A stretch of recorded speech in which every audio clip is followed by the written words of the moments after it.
Welcome to episode 14 of the Mainly Wrestling Show. I'm once again Jack Milner. He's John Jacobs, very well groomed John Jacobs today, and the incomparable Lissy Almeida. Never mind big time Bex, big time Liss, who was Lissy. You were finally on the you were on the insiders. Plug your wrestling company who've poached you away from the world. My wrestling company, CCW, Coastal Championship Wrestling, the last territory. I like that. We have you like that. I'll be on an upcoming episode of CCW Insiders, so follow us at CCW Live on YouTube and on Twitter and Instagram and Facebook, everywhere. And I think it's CCW Live TV. Sorry, just one of those. You'll figure it out. When are we going to see you get physical, Lucy? Are you crazy? I'm gonna take those bumps, girl. John, please. Me, at this big age, I would probably be paralyzed if I just took the slightest little bump.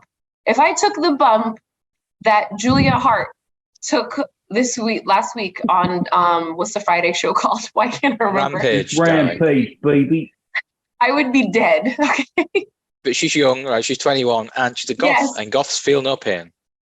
Exactly. So I'm out. What she really means is you got to pay to take that bump. Like Bobby Heenan's, when he got to the late 80s, right? If you want to see me get physical with someone like the Warrior, I need a bit more of a bigger check, Vince. So, always thinking business. Speaking of business, it was a tremendous piece of business for the WWF. On this day, they're filming this the 28th of September, 2022. I think, correct me if I'm wrong, you'll know this, the night before, Undertaker and Kane had won a triple threat match with Stone Cold. Both pinned him. Vince got the belt, and then anarchy. And then Stone Cold comes back on I'd never heard the word Zamboni until I was watching wrestling as a kid. We don't have them in England, right? I'll tell you why.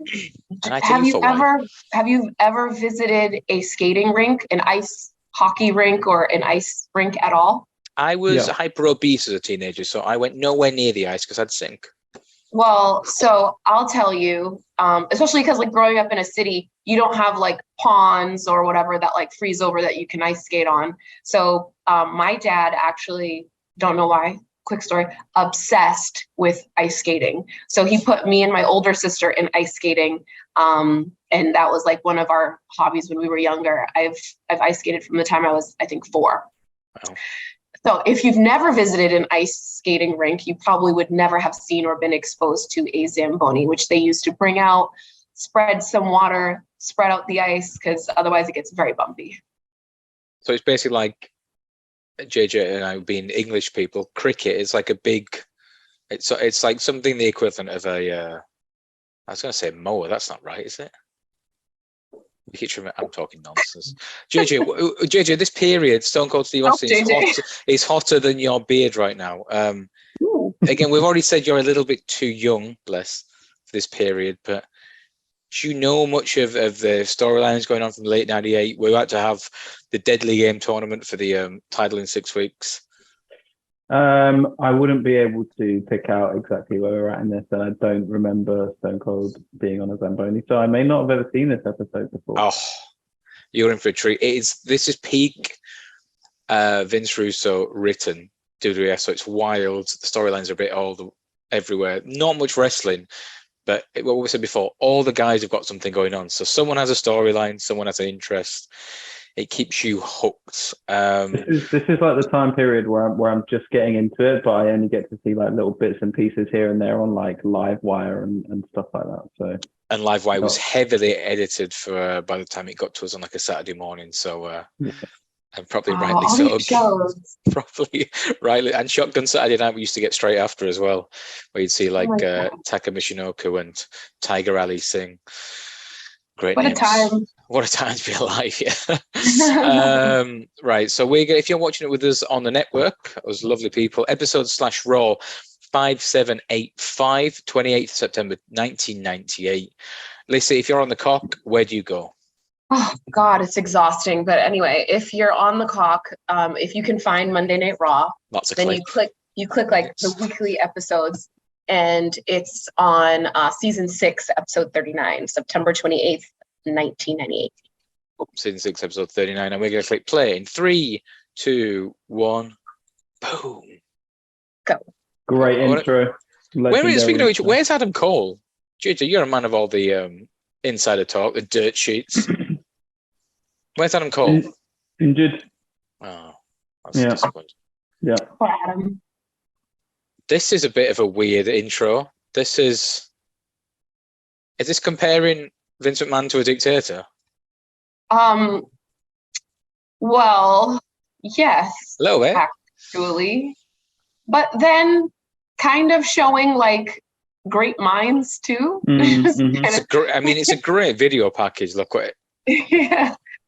We've just seen Churchill, JFK, Einstein. I think Stalin was there at the start as well. Yeah.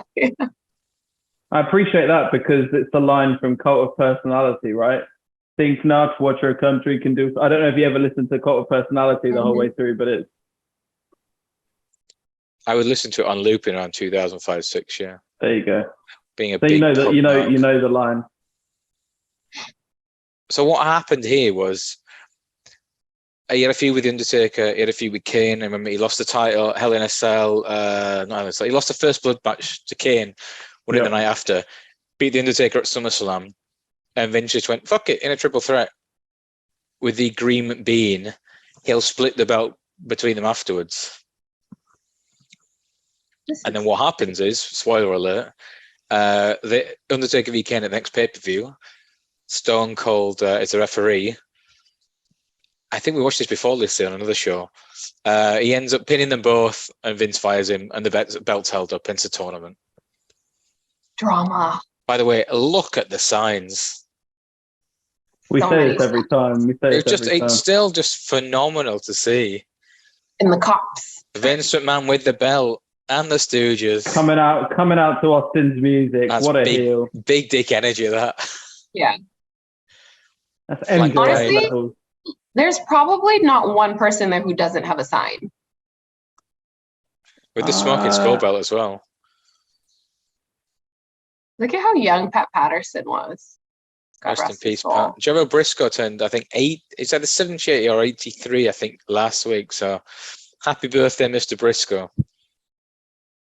Happy birthday. Did you guys know? So obviously we know that Vince is the guy in the commentator's headset. But did you know that it was Gerald Briscoe who was always the guy in the referee's headset? Oh, I did not know that. Wow. Thank you for sharing that little nugget. I know Gerald was like a proper like shooter back in the day. He's obviously the younger brother of Jack Briscoe, was NWA champion for like 4 years. But he was a tough guy, Jay Briscoe by all accounts. So Jimmy Cordera, that's where I heard about Gerald Briscoe, and there was a bit where it was like a house show, right? And it wasn't Corderas, but it was one of the other referees at the time. I can't remember the name. Doan? Does that ring a bell? Someone Doan? Jack Doan, the little guy looked like Tintin, always did the women's matches. There you go. So he's just doing it was the main event of a house show, right? And just doing his bit. He's got Gerald Briscoe in his ear, and then out of nowhere, Briscoe goes, do a forward roll. And Doan's like, what? And he like obviously reacts to the extent that Briscoe knows that he's heard what he said, and he's like, maybe I misheard that. And then Briscoe goes, do a forward roll, or don't fucking bother coming back here after. So he just does a forward roll in the middle of this match. Like, go fuck with Gerald Briscoe, honestly. And then, like, apparently all the guys in Gorilla are just like absolutely corpsing. And he comes back, and Briscoe like gives her a pat on the back, and it was all like a bit of a razz. But then it ended up becoming a thing at house shows. Like, whoever was refereeing, they would have people refereeing the main event of the house show on like a loop, right? So whoever it was knew that they were going to have to do some random thing. And Cordera said that when it got to his turn, he was waiting to hear Briscoe give him some shit in, and then he heard a voice that he was like, that's not Briscoe, it was Stone Cold getting involved. And yeah. Rematch. Story. Around this time as well, I think. I mean, Vince goes through like so many different changes the next 5-6 years. He ends up being really jacked by like 05, 06, right? Because that's when he has the thing with Shawn and DX. No, even before then. Even because wasn't he on Muscle and Fitness? Yeah, what year was that? That was like early 90s. That was when he launched the WWF, remember, the World Bodybuilding. No, it wasn't. No, the one with the chains around him, right? That was 06. Yeah. That was 06. Okay. and because they used that to kind of help promote WrestleMania. He is crazy. No, There's a lot. There was a lot of signs for Detroit, Michigan here. When was he the champion? Because I feel like that's when people started to see that he was Jack, when he won the belt. He beat Triple H in I want to say Armageddon '99. I think around late '99, early 2000. Around that time. Because we thought he was like this little scrawny guy in a suit, and then all of a sudden... I tell you when, the Royal Rumble, right? Do you remember him and Shane with those hilarious training videos? I hate Austin! And he's chasing a chicken, and he's punching a big like cow. I hate Austin! And he's got him like drinking raw eggs, right? Like Rocky style training. Come on, chase that chicken, Vince. Get that jelly up. Such a hilarious shit. It was so good. My son, Shane. Right, so this is what happens. I think he gets rid of that belt. I hate the Smoking Skull belt. And they have that big presentation in the ring. The classic, what's it called? The classic Eagle. Yep. And then with the red carpet out, and then Austin comes down and just fucking launches him. Love that. And they do it for obviously because that was at the top of the hour, because they used to have Raw is One in the Warzone, right? I think 2 hours. They cut it. Yeah, it was 2 different shows. Because it helped them the Was ratings. one PG, one TV 14. No, it just helped. It helped them to show that they had 2 shows in like the top 5 ratings or whatever. Yeah. Hi, embarrassing. And they used to change the apron. Remember, they would change the apron to say "Raw is War." Vince always looking for an edge. Listen, he's maybe controversial opinion, but that is an ugly championship belt. It is. Okay. Like for the hardcore title, fine, but it's not a great belt. Honestly, best looking belt in no particular order, but in my order, the Winged Eagle. Brett's belt, yeah. Brett's belt, best looking belt. The belt that they currently have is ugly. I hate that big emblem. It just doesn't do anything for me. On a sidebar, Lissy, can you see Triple H changing it? Ooh, tough. You know what though? He would have to change that belt. Both belts, the what are undisputed, and the women's belts would have to change too. In that case, yeah, just a big WWE sign looks fucking awful. I feel like the intercontinental title belt. The Intercontinental title belt around this period, like I think they got rid of it around this period. I thought that was a beautiful belt. So I was gonna say the white version of the old Intercontinental title, the rectangular one, top tier. Yeah. They changed the belt. They changed both belts the night after WrestleMania 14. So The Rock was champion. He beat Ken Shamrock, and then Stone Cold beat Shawn Michaels, and that was when they debuted the Classic Eagle. You know what? Right now, the U.S. belt right now is a decent looking belt. Mm-hmm. Like they need to go back to that style. The Intercontinental belt right now is hideous. I hate it. Get rid of it. What is this guy doing? Stone Cold for the day. Posing. Honestly, this is just like pure entertainment. It is genius. I mean, let's track it. So this is Vince just like trying to get as much heat as possible, right? He held off his tits at this point, I think, by all accounts as well. You guys know I claim tag team wrestling and I rep it really hard. Like I've always been. Oh, sorry, we're missing Billy's little. But I'm always about like synchrony. Here it is. You can't even hear in there. By the way, how many suck it signs are in the crowd? It does. Honestly, the everywhere. Limit does not exist. The limit does not exist. Look how many suck it signs. I need head. Don't we all, pal? That was so over too. What does everybody need? What? Head. So I'm all about, the tag team moves, the tag team attire and all that. But like, these are 2 people that they never dressed alike.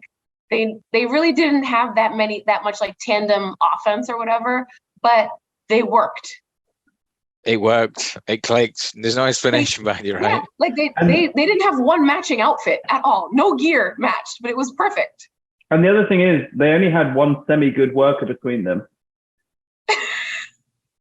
Stop it! Which one? True. Billy Gunn. I mean, Road Dogg's an Armstrong, right? Don't make me give you the history of the Armstrong family, but all Road Dogg did was like build the heat, get himself beat down. he got over. Billy Gunn would come in and do the hot tag. Like, but JJ, it's a basic. I'm not saying it's wrong. Like they got themselves over. They did their job. They did what they were there to do, and they did it with limited skills. But his job as a worker, right? By the way, this was like 2 weeks after Jarrett debuted the first guitar spot. There you go, breakdown in your house the night before. When I say worker, I don't mean that he didn't do the job that he was there I know to do. what you mean. I'm just saying he wasn't spectacular. But I mean, he wouldn't. You couldn't replace him with Matt or Nick Jackson, and you couldn't put him in one of those spots, and he could do the moves that they're doing. That's what I'm saying. Like, he can't work that kind of stuff. He's not a suspended at AF. Am I right, lads? Am I right? Don't come back, box. Anyway, look how badly out of place do these guys look now.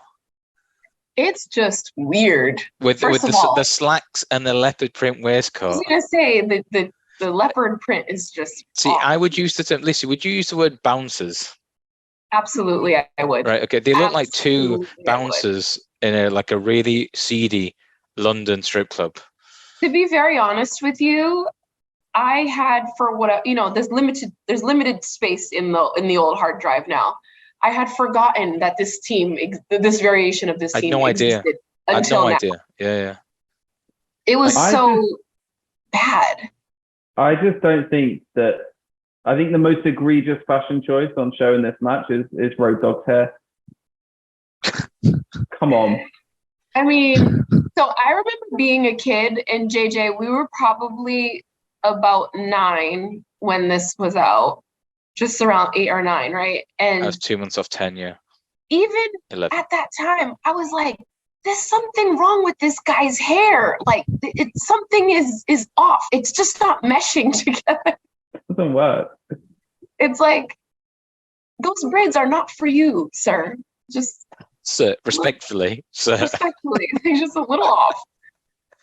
But we forgave him, though. We forgave him. Who's the royal we? No, I'm talking about the community forgave him. The community. Lissy, I'm the spokesperson of the community. The self-appointed spokesperson. Shake, rattle, and roll. Yeah, so you know what though? It was a shocker when it came out that the roadie was singing Jeff Jarrett's song. Well, he walked out of the set. I can't remember what pay-per-view it was, but it was announced it was actually Road Dogg singing. And then Jeff Jarrett's podcast is brilliant, by the way. Hands down, my favorite wrestling podcast. Better than this one? You mean second best? Ours is a video podcast, so vidcast. I'll change that. I'll change it up.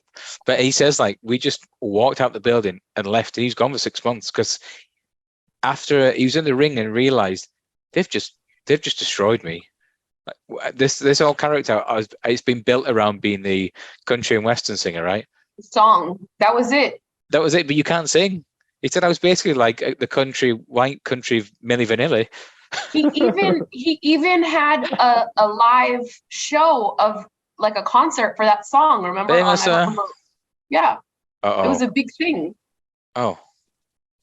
So I kind of think it's funny that I think that was like in 1995 or 6, right? And they're still kind of working together. It's like a cute little angle. Wow, just not required. Okay, cool. But it's like, why don't you pin him? Billy's like, what the hell? I was thinking about that winner's check, baby. This is the kind of shit that Vince Russo did that just didn't make any logical sense. Didn't make any sense. Right? Like, they weren't losing. Oh, Billy's pissed. Whoop. Oh, that hair's so stupid. Can we talk about the t-shirt as well? Down here. What's going on, guys? X-Pac the Peacemaker.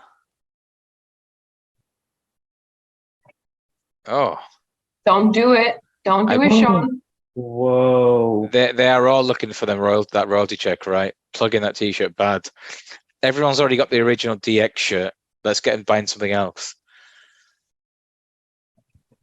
Billy could have done so much more as a single superstar.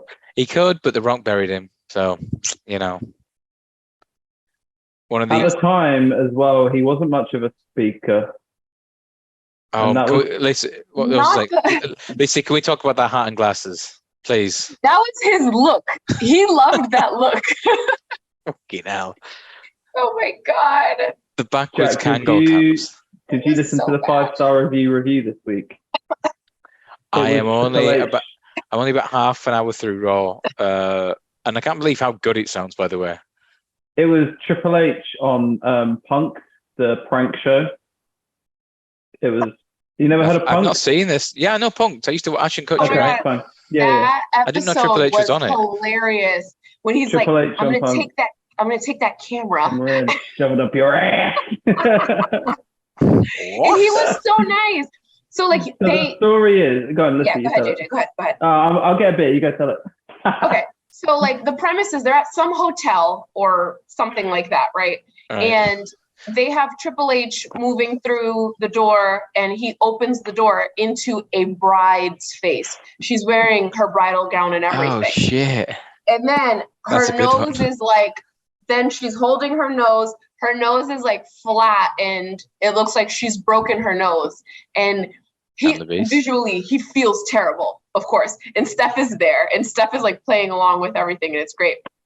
Wow, not Dan Severn with the NWA Dan the belt. B7 and the UFC World Heavyweight Champion as well. This is very weird to see a foreign belt on this programming. WWE is very good at like not, especially at like this time, like excluding all other whatever. But they changed a bit. Do you remember they did the deal with the NWA around this time as well, where they brought in Jeff Jarrett was like, and Cornette with the NWA stuff. Yeah. Not Michael Cole. Anyway, Michael back to Cole. Punk. Back to Punk. So JJ, sorry, I got to the point where he opened the door into the bride. Go ahead. He's physically, you can see he's upset, and he's trying to rectify it, and they're, offering to pay for the damages or whatever else is going on. And, obviously it's supposedly her wedding day. So she's just, in a state that you can't even console her. JJ, take it from here. Yeah, the father of the bride comes in. He's like, the wedding is off. And Triple H is like panicking. And you've got, but the stars of the show are the best man. Like the best man's there when it happens. And then he calls the groom over. And the groom's like, what happened? And the best man's like, he just piled right through that door, man. He just take her out. And then you've got the cameraman. Is he from New York? I think so. I think something like that, yeah. He's an African American fella. Yeah, he very much enjoys irrelevant. Keep going. That was said so British, like. And the cameraman, who's like this wiry kid, like looks like he's like 21, but he's like, "Am I going to get paid for this?" Triple H. Yeah, the videographer for the wedding. Like Triple H won't take control of the situation, and this fucking cameraman just in his ear. He's trying to deal with a bride who's like screaming and crying, a groom who thinks his wedding's off. He's like, go in there. Like you can tell that he's getting really touchy. He's like, go in that room and wait, and I will sort this out. And the cameraman is that your Triple H impression, by the way? The cameraman just keeps going back, right? And at one point he comes out, he sets up the tripod. He's like, well, I better get some photos before that thing swells up, And Triple H gets so angry. It's hilarious. Well, buddy. It's funny to watch him squirm. It's funny. No, because he lowered his voice, and I do this too. Like when I'm very annoyed or when I'm very like just aggravated, my voice just gets so low and monotone. And he was like, "Told you to go into that room, or I'm going to take this camera and I'm going to shove it up your ass." Like he was so serious. There's a point where he goes, "Is that an expensive camera?" Kid's like, "Yeah, pretty expensive." He goes, "I'm gonna fucking destroy it in a minute," or something like that. It's equivalent I'd really rather you didn't. That loan you is equivalent when when you're out and something happens and she just goes to you, "We will discuss this at home." At home. Shit. God, I am in for. We call it like when you get the eyes. It's like just abort mission. Just don't talk to me after that. They say I'm not you. I hate birthdays, right? So What do you mean I'm not you? that's it. I'm like you. Oh, I'm like you. okay. We're in gauchos for my birthday. Lissy celebrates a birthday. Just do not sing happy birthday in public to her. We're in gauchos, and I'm happy for the festivities. the I lights don't go want out. people to know. The lights come out, and they start singing happy birthday, and they come with a cake. And I go, God, no. fucking. Anyway, they go to like the table 2 doors to the right. You've been to gauchos before, right? So it's the one near the like where the chef's bit is. And I say to him, it's a good job that, because he should have done that for me. I'd have dumped her there on the spot 2 minutes later. The lights go out. First of all, I love gauchos. Happy birthday. I said, darling, I'm sorry, I didn't mean it. She goes, we'll discuss this when we're home. You guys, when they come out with the sparklers in that cake, I want to crawl out of my skin. I'm not kidding. Like, I just want to teleport out of that restaurant. What is that? Because it doesn't bother me. Like, so you don't like being the center of attention? Or that's what it is. Like all the eyes on you? All the eyeballs on you. Like, no, I'll decide how much I celebrate this moment. Thank you. Yeah, like I'm happy to do a dinner, or like, my friends and I will do like our day on the water or whatever. That's fun because everybody's enjoying, everybody's having a good time. You don't know who's what. Like, you're just enjoying your day, right? When that cake comes out, it's only going to one person.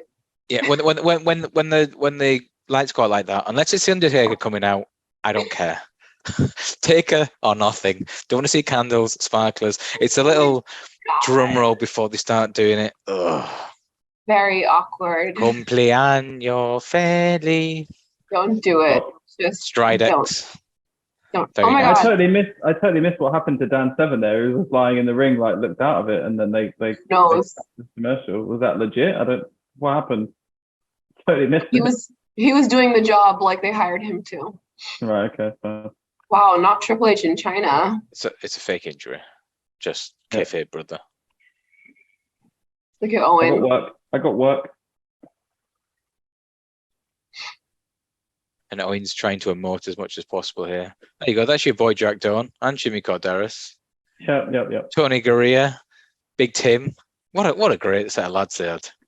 You know what though? Like But they wouldn't be moving him that quick if he had anything to do with his neck. Like, come on. They wouldn't even touch him. Tim White in the back there. I just mentioned him, but okay. Are these the same people that played police officers in the beginning of the episode? This guy was apparently, this is the guy with the hair. He's the one, Pierre.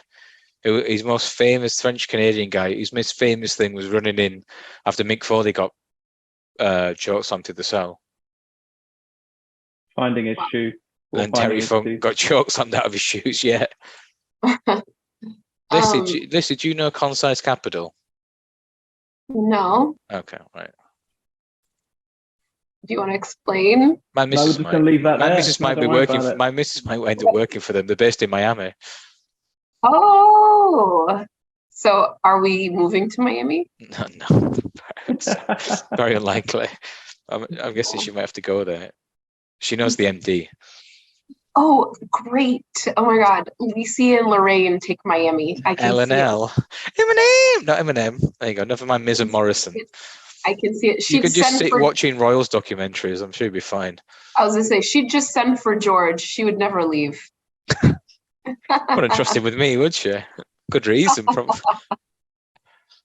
I think you two could star on like a TV show. Call it the L Word. That'd be good. Wait, wasn't that a show about lesbians? No, it was about Lissy's and Lorraine. Okay. Yeah. I think there's a show already called The L Word, right, John? I'm pretty sure. About lesbians. It was very popular. Yeah. Quite popular, actually. I mean, if there is a show out there about lesbians, that's a fairly popular topic for. It's a well-named choice, though, right? Yeah. Why are you touching his? Like, come on, this is so. There's a lot happening. Why are they trying to work a Dan Severn injury angle? Are they trying to? Is he gone after this? Is that why? I think he had about a year, right, and then he went off back to UFC. But he just wasn't. He just couldn't talk, could he? It's not for everybody. The thing is, like, when you've got a specimen like that, they don't need to talk. Like, oh no, they're trying to rework the Tombstone Piledriver angle from SummerSlam with Austin. Don't do it. They kind of blocked out what you could see. Like both times, it's hidden by Owens' leg. He's fine. He tucked his chin really well there. He's all right. Yeah. Well, evidently not Jack. Came in with the handle. industry knowledge, brother. I thought it was Stone Cold in the background there. Like, they've really botched this. Just hanging about. I swear that was Austin. First of all, they can barely get man into the ambulance at this point. This is embarrassing. Large gentleman. I can't believe Vader was still there in late 98. I don't remember him still being here. Okay, so this means that I definitely wasn't watching at this point because we've already discussed my my introduction to Vader, and that was from watching Boy Meets World. Yeah, exactly. This time, apparently Vader's got to like 400 pounds here, and Big man. Why slaughter with him? Vince just would call him fat all the time and just berate him. Honestly, hey, fat ass, when you lose some weight, god damn it, look at those titties. Poor Vader. Can I use a segue and say, speaking of titties, Lissy, you've got a fan. Do you want me to read you some comments? Go ahead. Let me pour some more wine in here. So this is actually a great time because this match is probably going to suck. So even though Vader is one of the best big men of all time, but of all time, go and watch him in New Japan. Yeah, his usage in WWE in the late 90s was subpar. Anywho, go ahead. So for some reason, Lissy, if we go to your live, Lissy Almeida live in Dallas, Texas, WrestleMania weekend. Oh my God. Someone replied yesterday, this is one of those situations. Oh man, the comments again. We're going to go very what culture, JJ. The comments I'm going to speak. Comments on mainly wrestling. The comments don't reflect the views of me, John, Lissy, or mainly wrestling. I haven't heard them yet. I can't confirm that. Are you going to show them? Are you going to show the comments? Oh, do you want me to track it? Okay. Yeah, why not? Okay, why not? Just so you know, I'm not telling porkies. This is a good time whilst this guy's shouting, "What does everybody want? What does everybody need?" Head. So, this is one of those situations where a girl is talking to you and they get mad because you're not looking at eye to eye because BCUS, because there's two things. There's THEIRS. Two things taking your attention away from what she's saying, and I bet you can guess what they are. Must be your beautiful eyes, Lissy. John, do you know how to guess what they are? No. You're saying. I think it's her eyes. It's got to be, right? No, but you're not looking at her eyes because you're distracted by something else. It's my eyes. You can't focus on what she's saying because you're looking at her eyes. Lacey, if you look at this, right, you don't even have them out. This is a very modest outfit, by the way. Yeah, your eyes are kind of squinted a bit here. Yeah, I was outside. It was a super sunny day. Yeah, a sunny day. So I wouldn't look at that. I wouldn't look at that and clearly. go, she's got her tits out. All right, can we continue the thread? Okay. Can we see the thread? I saw there's 6 replies, so now I want to know. As we've shown in the group chat in the week, I like to kind of wind these people up. So why wouldn't you be making eye contact, Michael? Because my eyes would be preoccupied. Okay. I'll give you a hint. They're luscious and they rhyme with Ritz. Rhyme with Ritz. A bit. I'm thinking. Oh my God. Knits? Did you have a knit problem at the time? If you got a lot of hair, I can understand. Knit. Oh my freaking God. Do you want to have a guess which word I went for? Go ahead. Hits. Lissy plays all the hits. You know what? Yeah, hits. Lol. There's more. By the way, if those hits belong to you, they're gorgeous. Do they, Jack? Do they belong to you? No, honey, they don't. But fun time nonetheless. But yes. Thank you, Michael. Michael. Let me see this, Michael. Who likes to riff his own guitar, pardon the expression. So yeah. Michael, let's give you the big plug. Followers, there's Michael, aimlessly improvising to no beat, which sounds like a terrible metaphor for jacking off. But Yeah, that's Lissy's biggest fan, Michael, on our YouTube channel. So there you go. There you go. But yeah, as I've sent various things in our group chat before of people who think they're talking to the likes of Stephanie McMahon, obviously. Do you see why I only wear crew neck t-shirts on this show? I just, oh man, they're having Vader beat job to Al Snow. Sarge, you can do better than that. Come on. Poor effort, Sarge. Al Snow wrestled pretty much the entire match with head and got away with it. Yeah. But yeah, on that point, listen, you didn't even have them out, and people are looking to try and find them. That's the thing. So I'll take a quick commercial for, just being a girl in the wrestling world. Or in a male-dominated industry of anything, right? Period, right? Like, you can't do one thing, like just living your regular ass life without getting unwarranted attention. Like, it's actually ridiculous. So Michael, while I appreciate, your comments and your sentiment, enthusiasm. Yes. It's very clear that you live in your mom's basement and you have never, ever dated someone number 3 in your life. So cheers, Michael. Imagine if he found your Instagram page. He would die. Like, at Lissy Almeida on Instagram, by the way. He would drop fucking dead. Especially when he saw the Arn Anderson shirts. I mean, that they make me come. So, just throwing it out there. Shirt. I could be wearing that shirt. Oh my God. By the way, Gangrel still going strong with Coastal Championship Wrestling, right? My guy! My bestie! CC Dub. I love him so much. He's actually like the best. He's literally like one of the nicest people ever. Do you want some news and notes from around this time? Because 1998 was wild.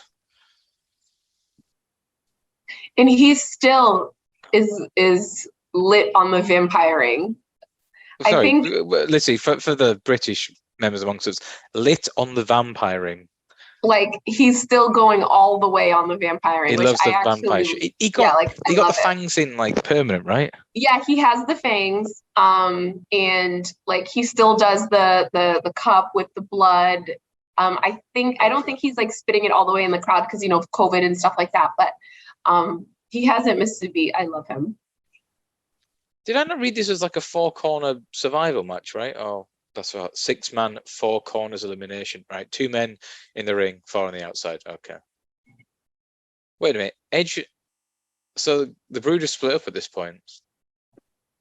I guess that's what that rewind was about. I kind of missed it. So we were chatting about Michael. It's like WWE all over again, right? Teams can't get along. Billy's left the building. Road Dogg's on his own. Brood are split up. Billy's gone, baby. Anyway, news and notes from around this time, right? So ECW was probably, would you say, kind of at their peak? Who was at their peak? ECW. Late 98. ECW? 1998? Are you shitting me? Yes. Because they haven't really had people poached away, right? In 99, the Dudleys leave. I think Mike Taz leaves in a few months. Mike Awesome. So an ECW house show, Balls Mahoney did something pretty stupid. This is from the Wrestling Observer from the 28th of... he botched that. Did you see that? He slipped off. It's a nice pin, that. Rolling Cradle. Oh, and he's eliminated. Leave my guy alone. Wow. Gangrel out first. Jeff Jarrett's telling him where to go. But yeah, on an ECW, this is from the Observer, 28th of September. Yeah. There's a girl in the crowd repeatedly flashing her breasts and getting pops for it. So Balls Mahoney did what anyone would do, pulled her into the ring and got her to do it again. He then grabbed her by the breast, which is fine. She had consent. The big issue was that the report she was 16 years old, and there might be a federal investigation. There was somebody shooting photo. So go on, listen. Honestly, and this is me saying this as a woman, like, you're 16 years old, you're at a wrestling event, and you're doing that. Where are your parents? Where are your parents? You hear the thing about this. You don't use the term rats, right? It's a very insider wrestling term.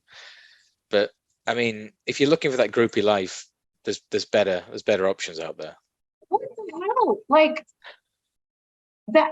First of all, my eyes. I think JJ, I saw your face, and like my eyes are like, where are your parents? How did you get there? ECW was so wild at that time, right? I think the year before it was the mass transit incident where they got the 17-year-old, and New Jack cut the shit out of him.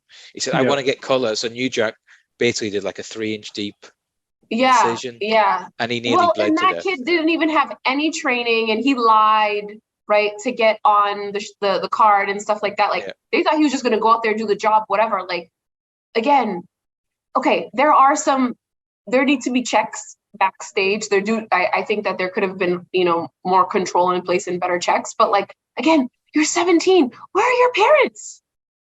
Why don't they know where the hell you are? This thing with Balls Mahoney, like, and anyone that's ever listened to me speak on anything related to the Me Too movement or anyone who's been accused of anything in the rest of the world knows I'm not someone who's going to stand up for a sex offender, whether that's you're not. underage or whatever. Like, I think I'm probably on the harsher scale of that. But hearing that, you kind of do feel bad for him because he clearly didn't know that she was underage, right? You see someone doing that. I wouldn't have even thought, maybe she's under 18. You just assume someone doing that at a wrestling show is of age. So that's crazy. That's crazy.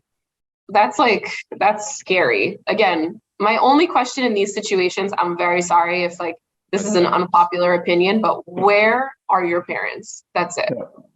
I would never be doing that as a 16-year-old girl who used to go to wrestling shows. I would never do that at a wrestling show at that age. Like, it would never cross my mind. It wouldn't cross my mind today at whatever age I am, which is no one's business.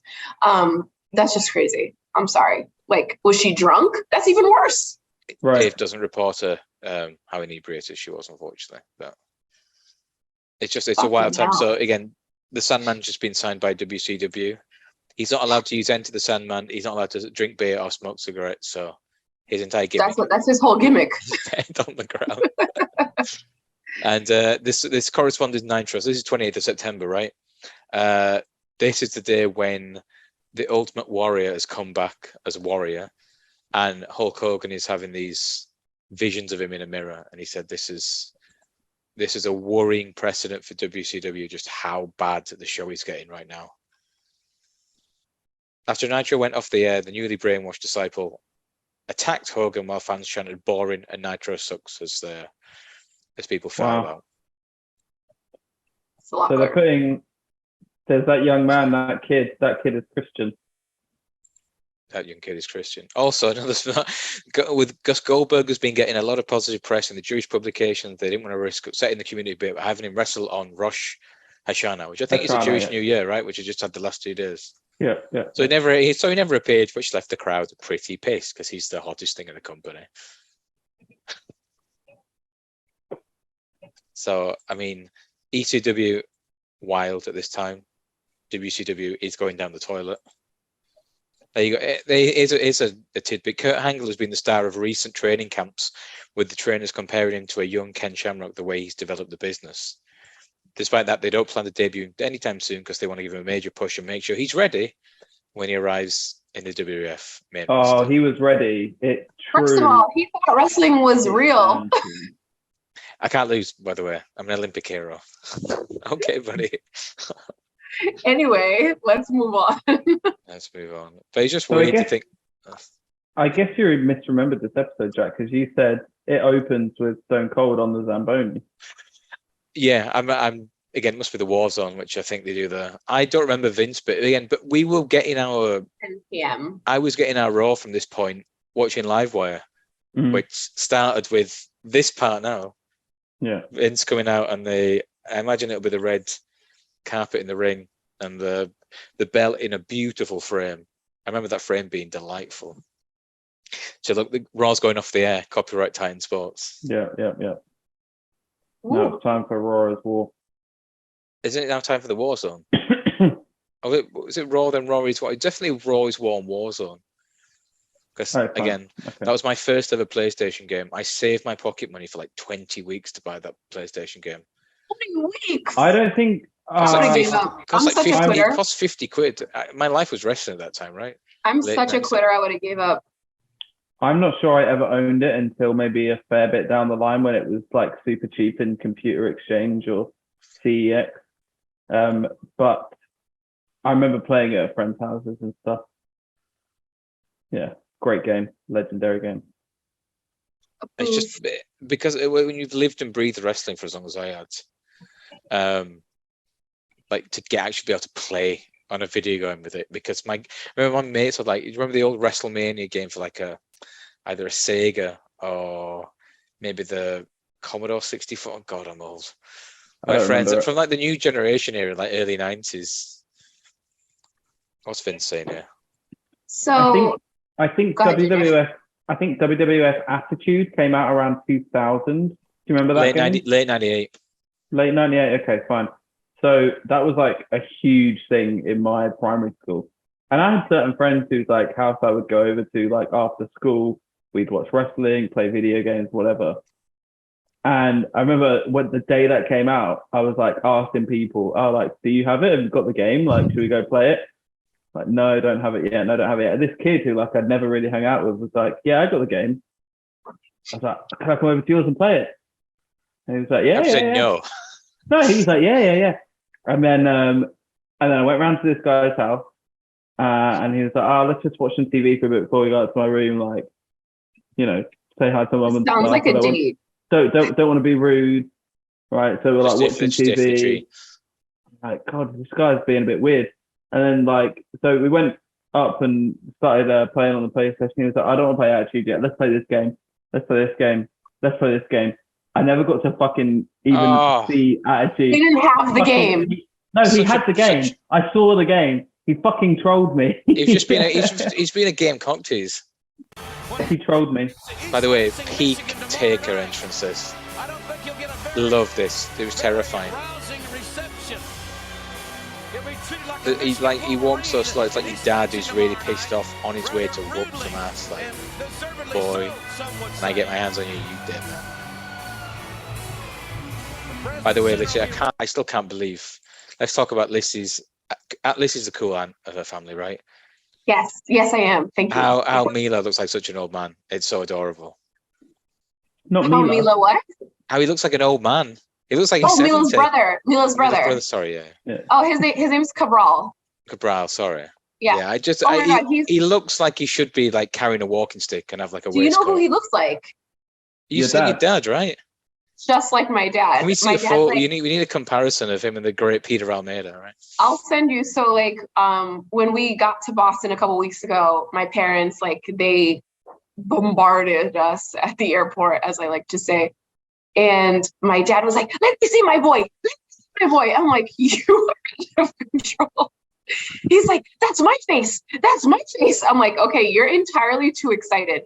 But in everyone's defense, we're just excited to have a boy because we have a lot of women in our family. So a lot of my generation, I think I was born into a year of boys, but otherwise it's mostly girls.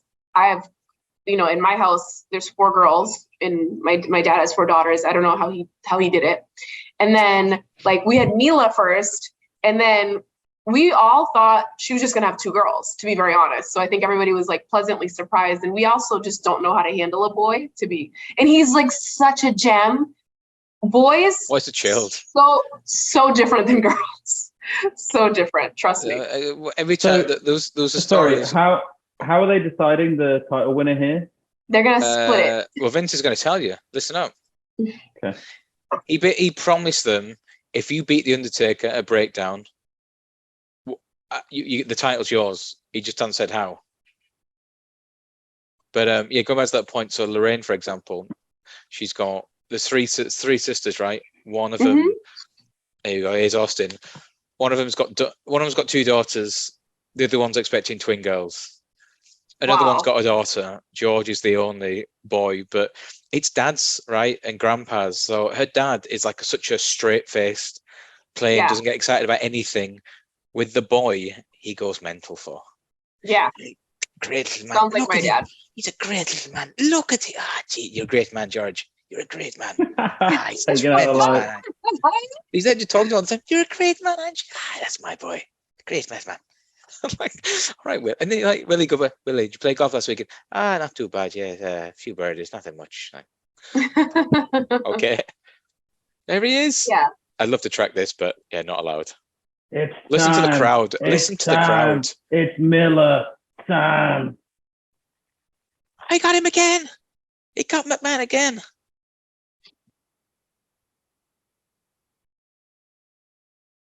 The crowd are going absolutely nuts.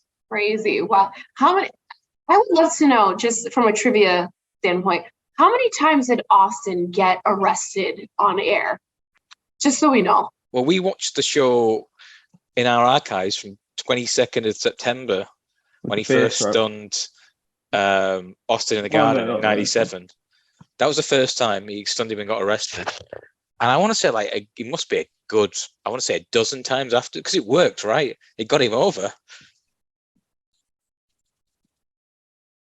He was a rebel. Look at him. It goes with his overall persona, right? He's a bad boy. He's getting arrested on live TV. I farted. Great sign. Wow. Have you only just noticed that? Yeah. Love that. I just realized that they actually got the winged eagle belt rather than the classic eagle, which he got awarded after WrestleMania. They obviously couldn't found that anywhere.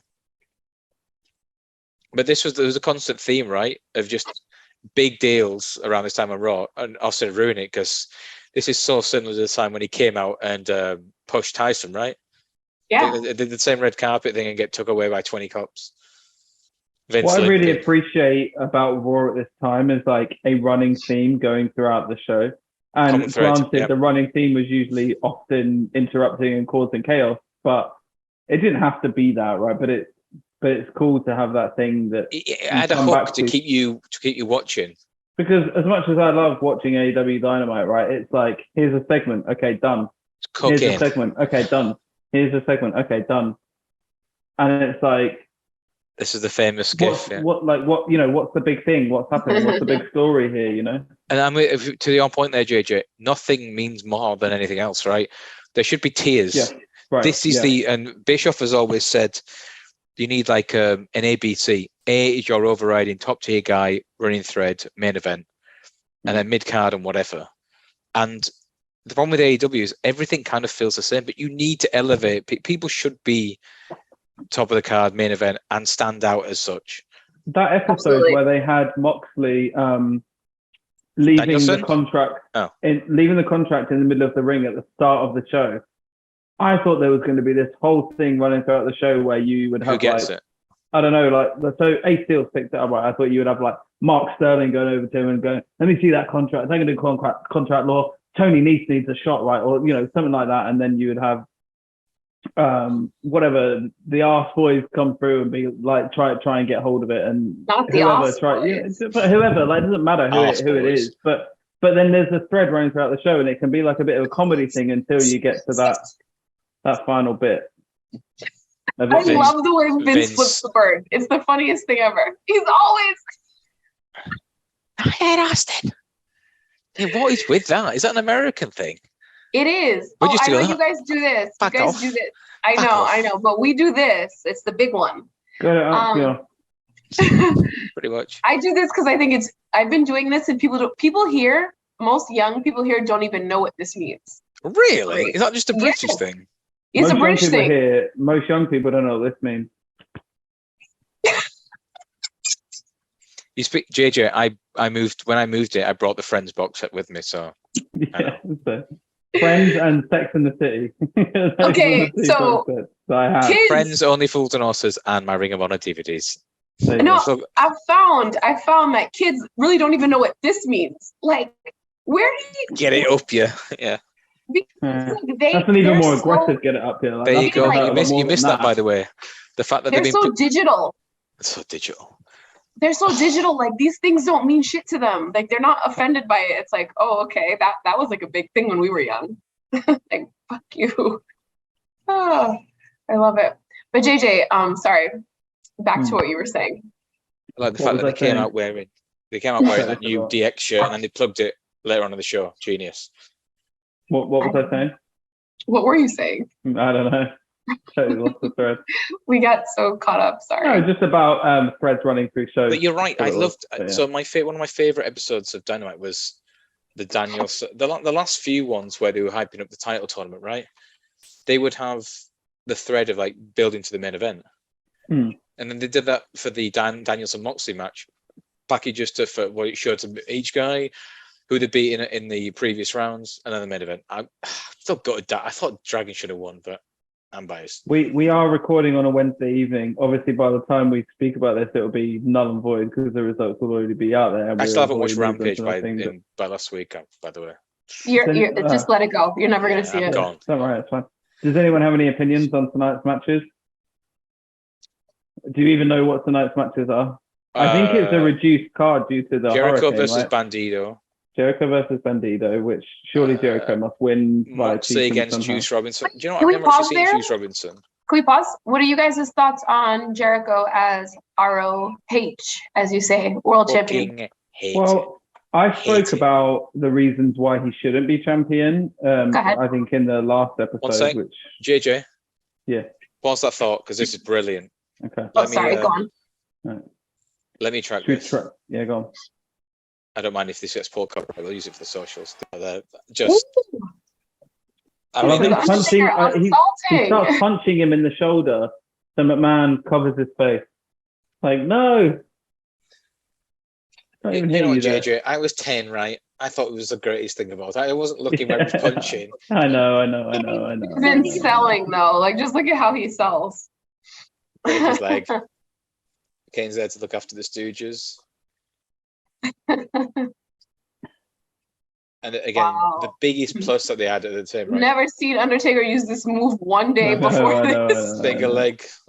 I think that's a single toe. But they have JR on the call to make this sound like it's the biggest thing of all time. He's being crippled. Crippled. Gerald Briscoe. Do you want to get in there, Gerald? Not today. Oh. But the crowd's into everything. Because they're just eating it up, man.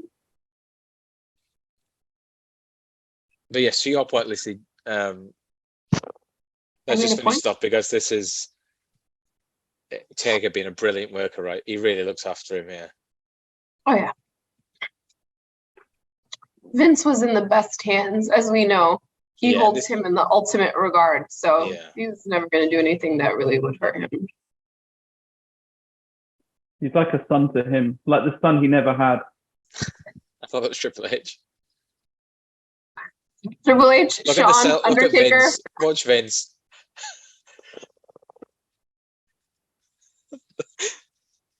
The twitch. Brilliant, to be fair. Brilliant. So dramatic. The fingers. He's like, oh my God. It's got to be shattered. Gotta be shattered. It has to be shattered. Has to be. There's no other option. No. Look at that kid hitting Kane with that little like foam bat. Like I would be so scared to do that. Legit. There's signs. There's heads everywhere.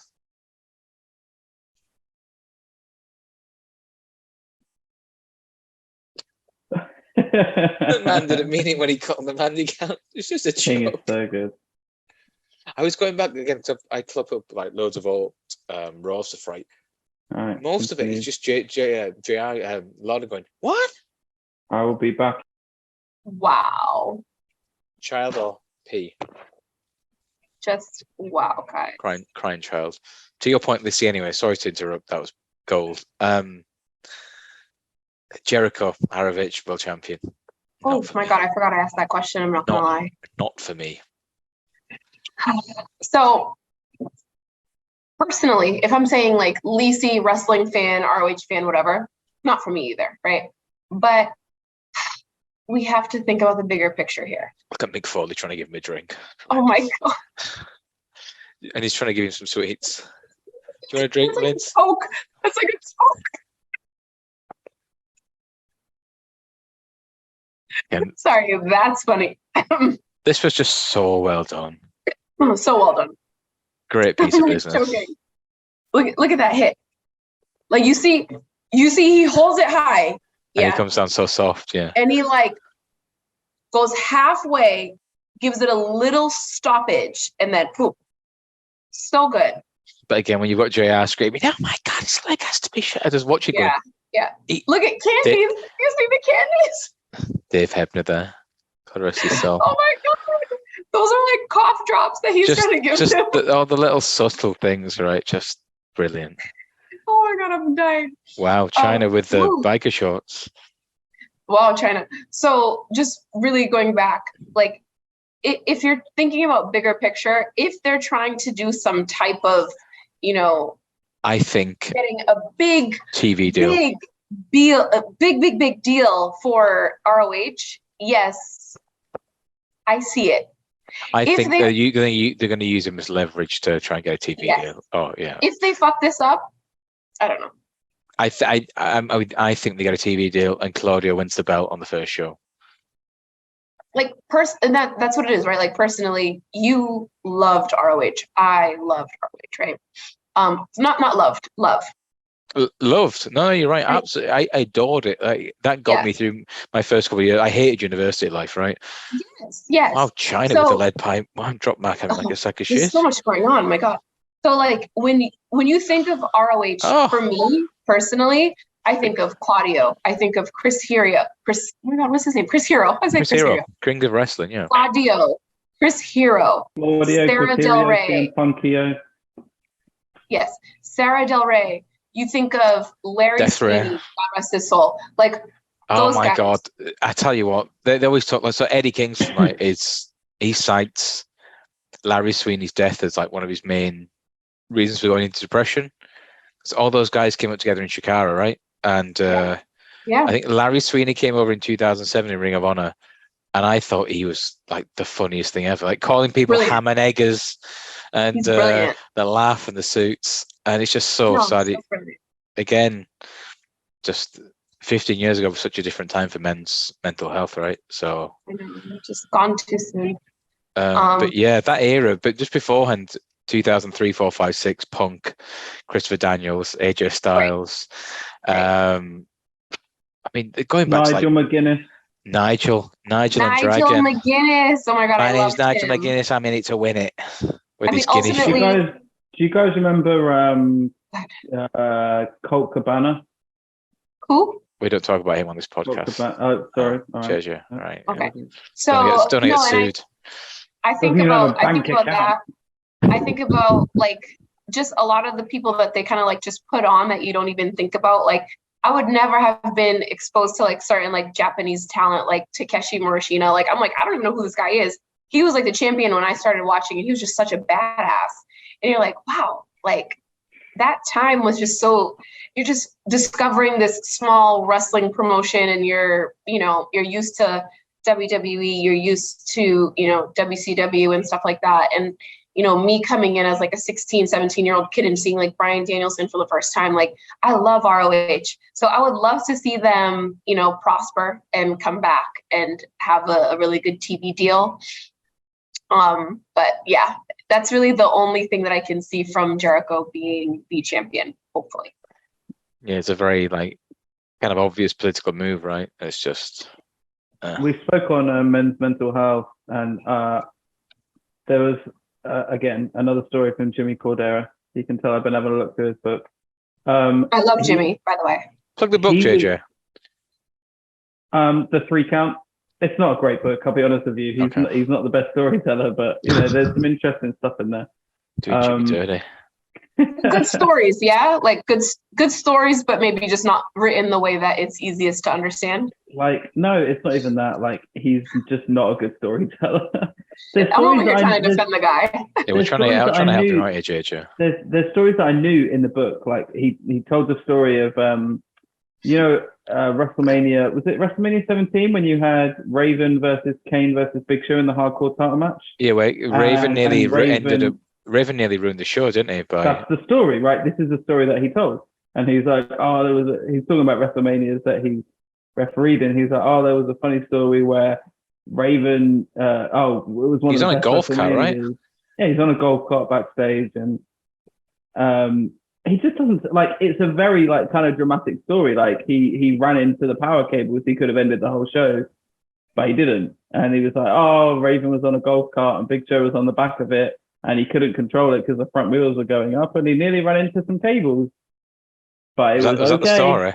and that was it. That was that's how he told it. It was like, okay, cool. Anyway, what I was going to say about men's mental health was like he was the referee in the ring at Over the Edge when Owen Hart fell, and he actually had to get taken to A&E because when Owen Hart fell, he actually collided with Jimmy. Shit.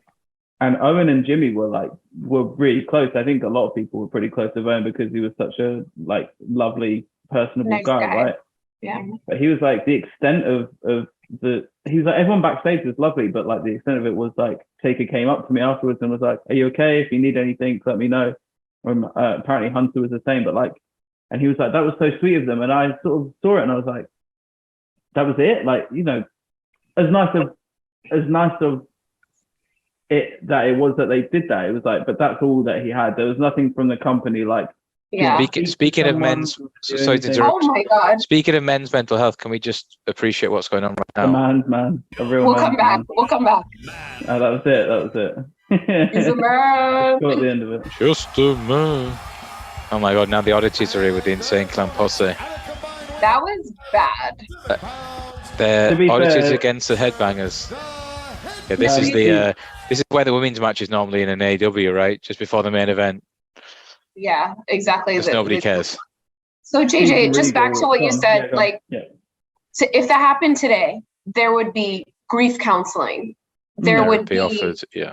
You know, resources that were offered to say, wow, you just watched someone that you've known for 15 years or whatever pass away in the ring. Like, or even if like when a child or a student passes away at a school, they have grief counseling for people that maybe didn't even know them that well, but like, you know, you see them every day and things like that. Like, that's really traumatic for anybody, never mind someone who like, they were right there. And I think when I watched like some of the stories, they're like, you know, he kind of like, he brushed on his shoulder or whatever, like on the way down, like that's traumatic as hell. So, and I think Jimmy said as well, like writing that chapter in the book, it's hard. Actually made him realize that he hadn't even really fully processed it to this day, right? Like it was hard for him to write about, and it's hard for him to speak about now because he's never had that journey where he can process it fully. Especially in that environment, especially at that time, right? Where like something happens, you just keep on. Okay, cool. Where that was at a pay-per-view. Okay, guys, tomorrow night we're in the next city. We got to keep moving, got to keep moving, got to keep moving. And then you're just like, okay, a year goes by and you haven't had time to process. And then 20 years, 30 years, like it's crazy. I mean, and the next night on Raw, they were basically, it was like, oh, you don't have to be there if you don't want to be there. It's a tribute to him, wasn't it? Here's a room and you can record, not a promo, but you can testimonial, record thoughts about, you know, what, you know, your feelings at the time. But that's like less than 24 hours removed, right? I mean, throwing men who are in that environment day in, day out, who don't know how to deal with their feelings into a room to speak about how they feel about a close friend that just died. I mean, it's not enough. And that video kind of lives forever as well. It's probably not the best thing to do. I'm sure it was there with the best of intentions, by the way. I'm not but it's not enough. It's not enough. Like it's positive how things have moved on, right? So like JJ, if you are driving and you see a pedestrian that you don't even know that person get hit by a car, you're like shocked and you might be traumatized by that too. So never mind a person that you know and you work with every single day. It's not enough. Right. No, to your point, so I ended up burying my dad on a Wednesday. I flew back to Jib on the Friday, played a game of 5-a-side on the Saturday, and I ended up getting nearly sent off because I'm not aggressive, right? You've seen me play football, JJ. I do it quite lightheartedly, take the piss a lot, and I'm squared up to the square. I was going to deck him, and the guy says to me, "What's wrong with it?" And I broke down there and said, "I shouldn't be here. I shouldn't be here. I don't even know why I'm doing it. I should be home." Because you have all that inside you, like all that emotion, and you're just like, that was probably your outlet, Jack, right? I was trying to just carry on and get on with it, right? Yeah. Very British, stiff upper lip, carry on. And like, oh, what am I But doing? you're a human being and it's okay. Like, it's hard because you want to carry on and you're like, oh, I need to keep going. But there is no expiration date on grieving someone. And I think that that's like really important for people to know and to understand. And you can brush it under the rug as long as you want. Oh, wow. A lot happening. That was just a promo of Val Venus getting his dick sucked. So his eyes have rolled into the back of the hairs of that all the way. Wow, they are really. I can't believe this was on. Oh, it's Just Terry. A very different time. Yeah, but to your point, you can put it under the rug. Why, Terry's a smoke show here, by the way. Oh, yeah, you can put it under the rug as long as you want, but it will still be there, and you have to deal with it ultimately at some point. Yeah. So if you're sitting there and you're dealing with something, deal with it properly. Reach out, talk to someone. There's, I'm sure, many resources, and there's someone in your life who cares, and you're not alone. I cried watching Eddie. If you watched the 9-minute video Eddie Kingston did talking about suicide prevention, I cried watching that. I thought, what a nice, like, for such a tough guy right from the streets, and to him talk so openly about his own battles. I thought that takes a lot of balls. Yeah. So fair play to AEW actually for doing a lot around that. So it's very nice. And you shared that on the Mainly Wrestling Twitter account. All right, so if you haven't seen it, have a little look. Yeah, just be kind. You don't know what somebody else is going through. You don't know the burdens that people carry. It's very difficult to understand what someone else's life looks like on the other side of things. So just be kind. That's really like the message that I live by. On the same token of carrying a burden, Lissy, can I get your opinion on Terry's shoes, please? I hate you. Why must you do this? Because I noticed, I mean, you've commented before on the Godfather's host saying, first of all, those are stripper heels. Those are definitely stripper heels. But like, I actually love clear shoes. They're like back in fashion the last few years. Oh, really? Okay, I wouldn't know. Not that high, but yeah. I noticed that coming down, thinking you've commented on that before, going clear heels is just. I think it's a Chris Rock bit actually from one of his stand-up routines, going, when you're wearing clear heels, you're just saying. Yeah, something. like at that time, especially this is the late 90s, clear heels, stripper. That's it. There was no in between. There was just a vignette of her sucking Val Venus's dick. So I mean, thank you. Doesn't make her a stripper. It just makes her adventurous. Yeah. Yeah. Also, what the hell is going on with Xbox Eye? Harry, I mean, that's fine, but there's a camera right there. Just look to your right, I mean, come on. The old, what do we call it? Not hidden camera, but pretend it's not there. Yeah. So this is for the European title. I actually had a replica of this as a child. Gosh, so sad. I had the WWF and the European title. Again, you're trying to find a way to relate to the product, right? Oh my God, I could be European champion because I'm English. Again, I'm an idiot. I don't think it works like that, Jack, but. Weren't you Bryan Danielson's British cousin?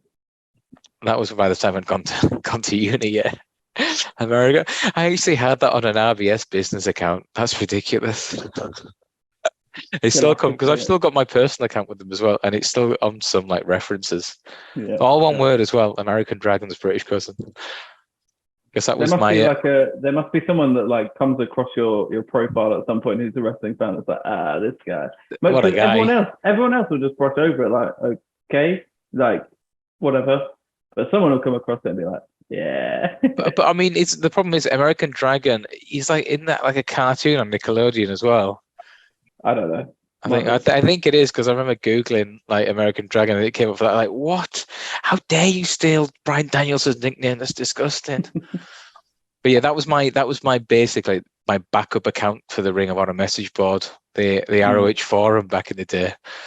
Not from the forum. We had a couple of really nice. It sounds really sad. A couple of great like meetups. It was a really nice set of people. You probably spoke to Tony Khan on that message board and didn't even realize. Probably, yeah. I mean, again, those guys, they were all massive geeks, but nice girl. Terry's thrusting as well. We haven't seen Sable on the show yet. That's a rarity. Wait, was she at this time? Was she still around or she was She gone? was, yeah, I think she was. I'm sure she was super over. Tell you what, X-Pac does that. Is it a spinning heel kick? Mm-hmm. Like so good. That was his trademark move. What are you talking about? And then he'd do the big suck it afterwards. Yeah, and he always had like the kicks in the corner. Like that was his thing. 1, Guys, 2, and then the flip. We only have 20 minutes left of this show, and there's still a main event to come. It's gone really quick. The pacing of the show is noticeably brilliant. Pacing of the show is excellent. I think this is at the time. I think it was Cornette and Russo doing the shows with Vince, and that's kind of pretty much it. Fuck Cornette. Oh, the perfect plex. Oh, I love that move. Perfect. Oh, I love Kurt Hennig. Oh, 2. Yeah, we've got to go back and watch some like proper old like late 80s, early 90s. Mm-hmm. Yeah. Perfect and Bret Hart and the like. When he was the perfect champion, the Intercontinental champion. Do you know who came up with the perfect flex when Mr. Perfect was backstage? Like, I want to use the fisherman suplex as my finisher, but I can't think of the name of it. Do you know who came up with that name? Go. Jimmy My Corderas. man, Jimmy Corderas. Oh, what a kick that was from X-Pac. So this is it like an autobiography or what? Yeah. Okay, it's been rather useful to you on this show. 2 points for you. It's. I mean, I've got this on mute, JJ. It's just a disqualification. I presume so. If China's, why is China attacking Val Venus? Well, she attacked Terry, and then Val Venus was like, "What the fuck are you doing?" And she beat him up as well. And they're affiliated because China is DX, and so is Mr. Waltman, who later. You want to say it? Because I'm not going to say it. He had a night in China. He had more than a night. Just noticeably, China's face looks so. This is before a lot of work was done around the jawline, right? Guys, you know, can we talk about this? Because, like, I know we've never addressed it, and I love China. It's and really I respect sad. her. It's really sad, but yeah, go on. It's just really sad. It is.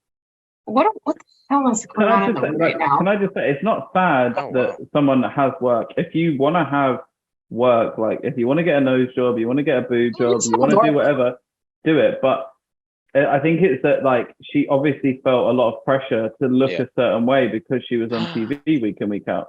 Oh, when no. you see what she looked like when she came in, right? And I know that you're not saying that it's sad because she had work done this year. I'm just like saying from just clarifying this kind of situation. Like, yeah, no, I'm saying do what you need the to do. one night in China. I was thinking sad what's happened to her when her career just spiraled and she kind of just felt the need to go into certain. Yes, that's what I'm saying. Like, obviously, like you can see how different she felt after she had the work done.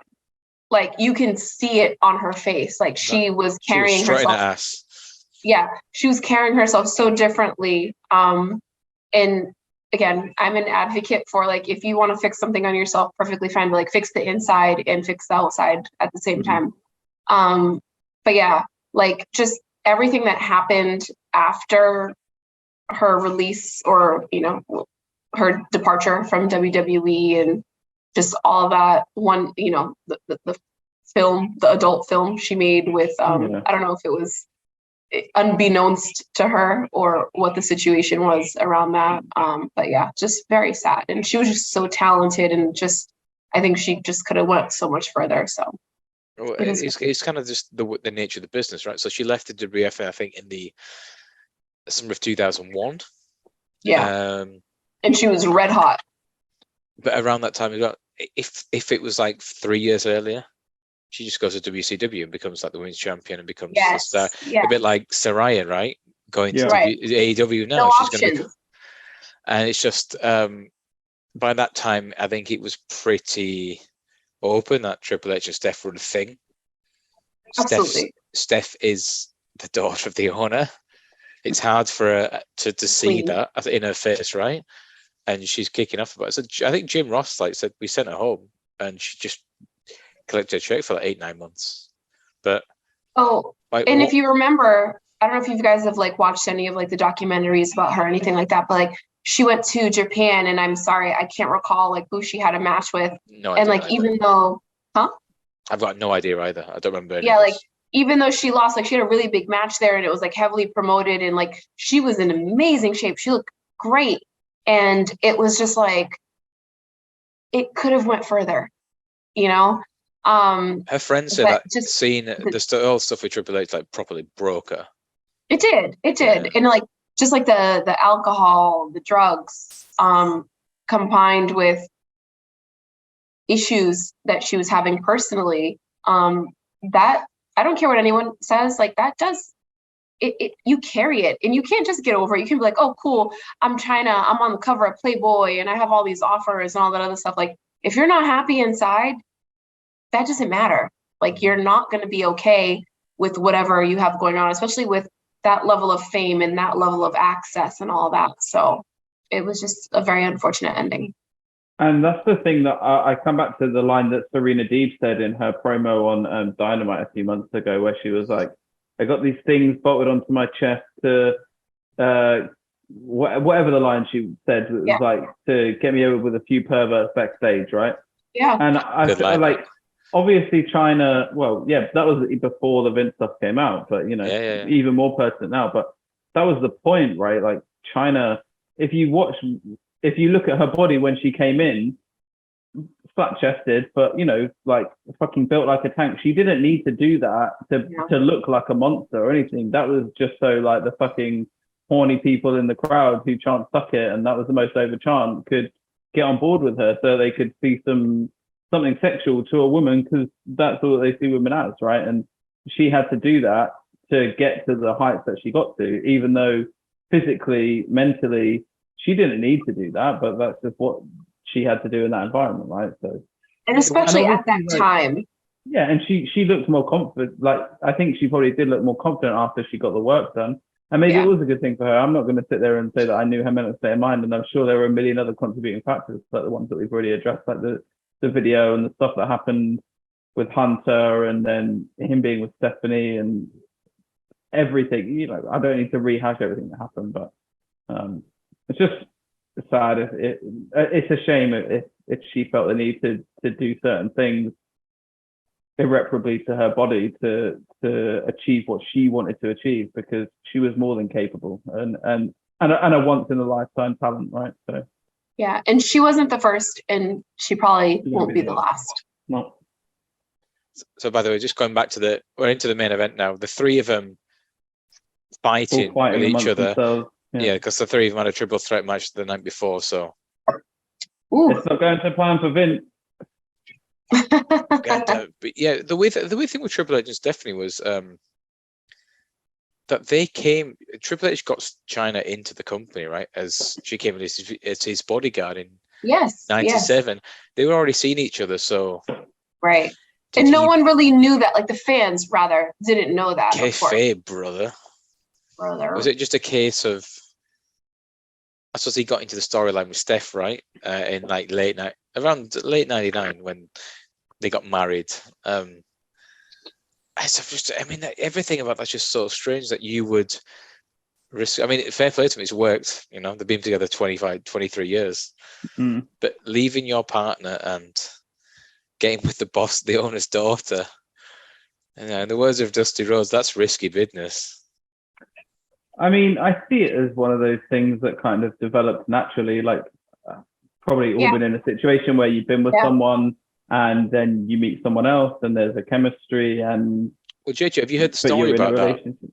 Vince made them break up in 2000 and they did break up and they got back together, and Vince saw it as like okay, well, if he's gone around and wants to see her, even though I told him not to, then fair enough. He must really like her, That's such a weird Vince test. Such a weird. Do you know what though? Like it just kind of shows they were meant to be together.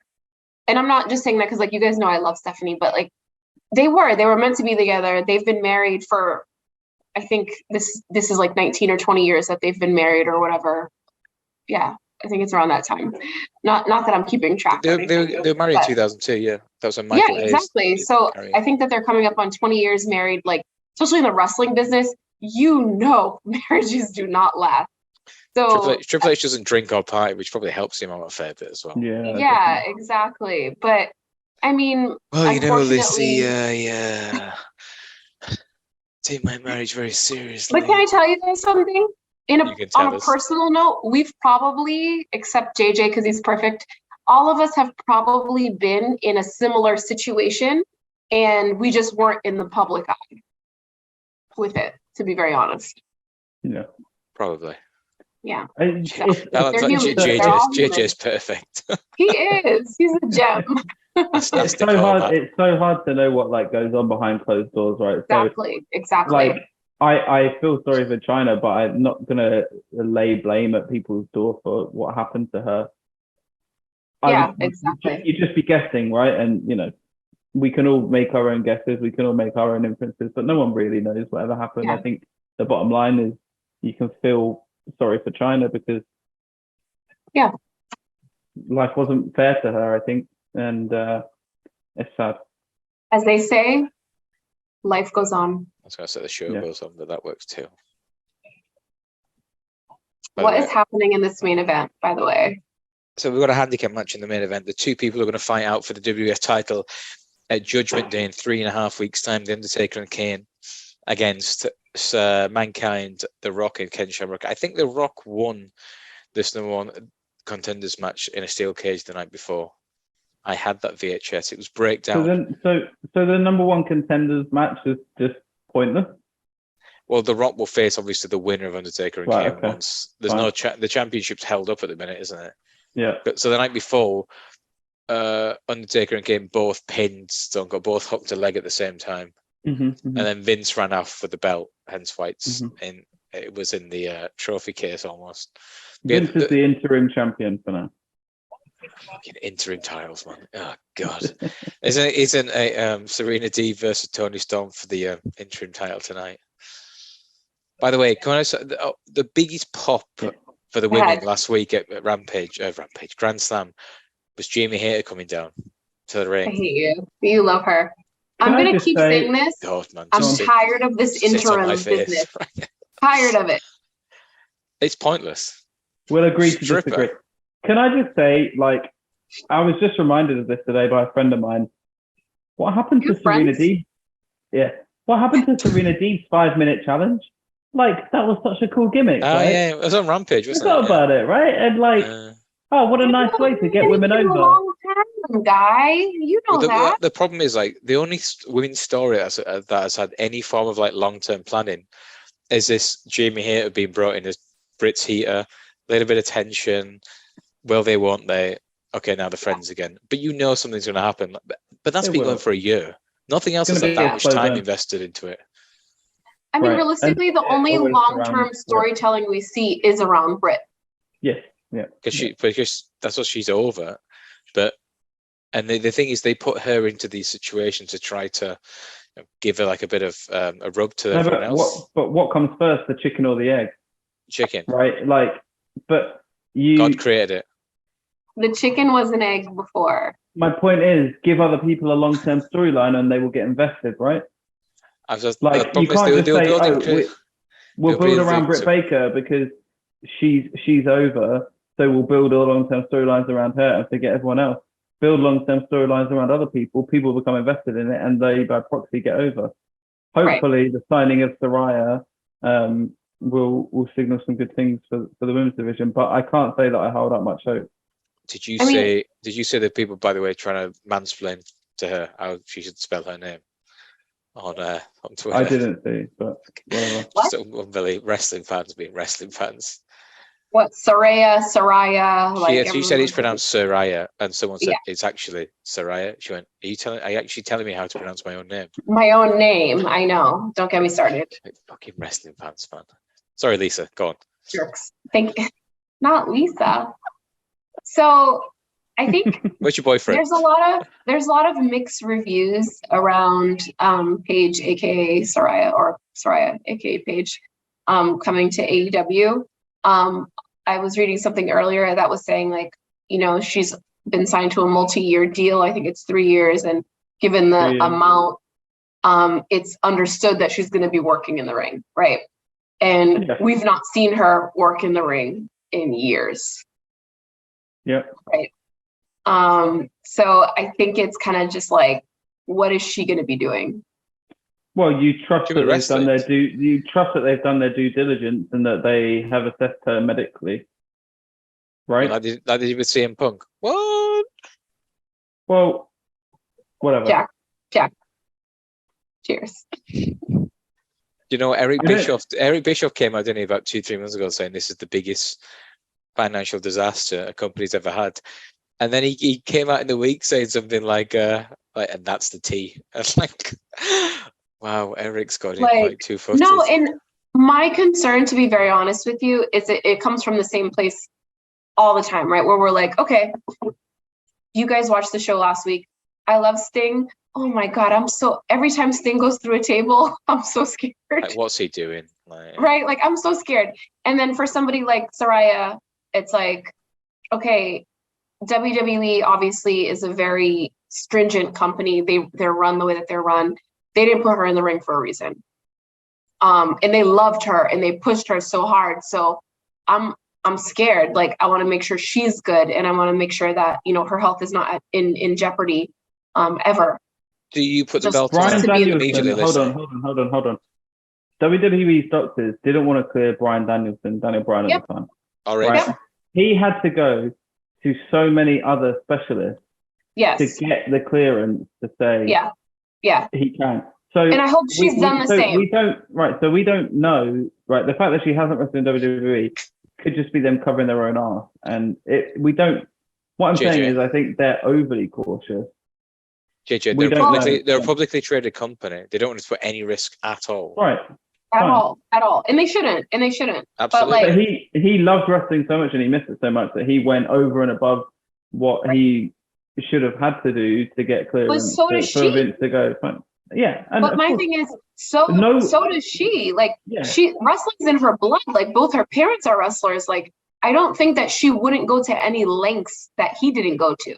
So that's my concern. Like, if she saw him be able to be allowed back in the ring, don't you think she would have gone to the same lengths?